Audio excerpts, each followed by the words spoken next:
All right, here we go. Question number 7 from our 13-16 homework number 5 in MyLab Math. Again, they want us to establish the identity. And here on the left, we have sine of alpha plus beta over sine alpha cosine beta. We need to establish that that is equal to 1 plus cotangent alpha times tangent of beta. And so where we're going to start here is with the left-hand side.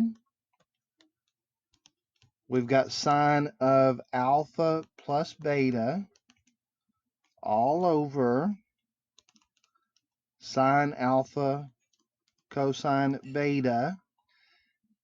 And what we notice is that the numerator is a sum or difference formula, particularly a sum formula. And so we're going to pull up our sum formulas and see what that says.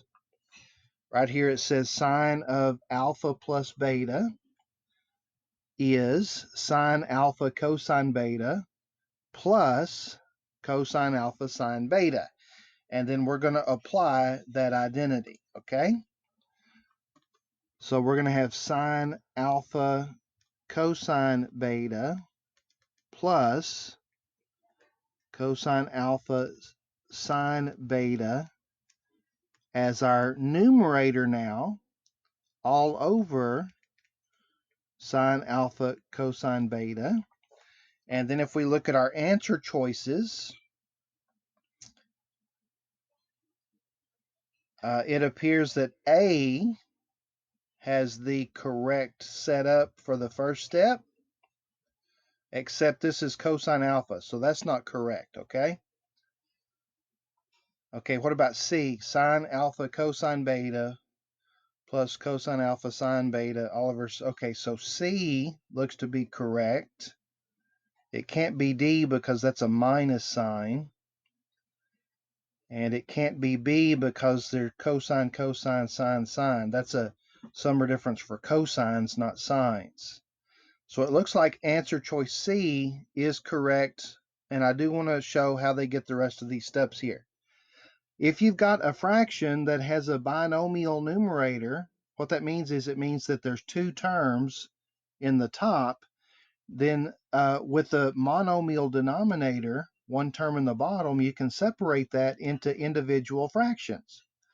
So we can say sine alpha cosine beta all over sine alpha cosine beta plus, and then how many of y'all noticed that that's something over itself, which is 1?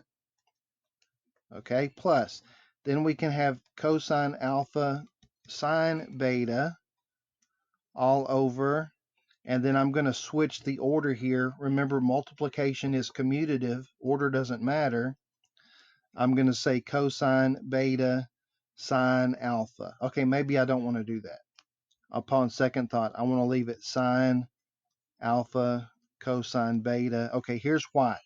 It's because now if you notice, I've got my alphas stacked and my betas stacked.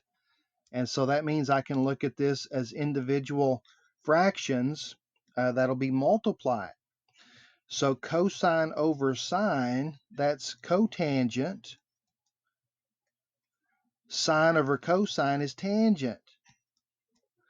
And so that's how we get that identity verified there using our trigonometric identities all the way to the end. And now we can see that that really is answer choice C.